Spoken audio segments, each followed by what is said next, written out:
অধিকাংশ ছাত্রদলের ইউনিট এখন পর্যন্ত মাঠে প্রবেশ করতে পারেনি।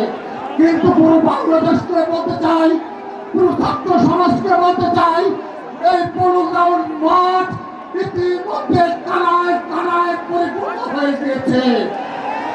এই শক্তির উপর ভর করে বিগত 15.5 বছর ছাত্রদল লড়াই করেছে, সংগ্রাম করেছে এবং এই শক্তির উপর ভর করে আমাদের তারুণ্যের শক্তির উপর ভর করে আমরা পুরো বাংলাদেশের নেতৃত্ব দিতে চাই।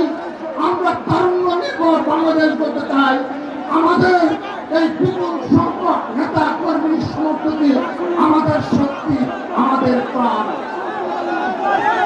উপস্থিতি আজকে অন্যতম প্রধান আলোচ্য বিষয় হয়ে দাঁড়িয়েছে ছাত্রলীগের বিচার এবং আওয়ামী লীগের বিচার।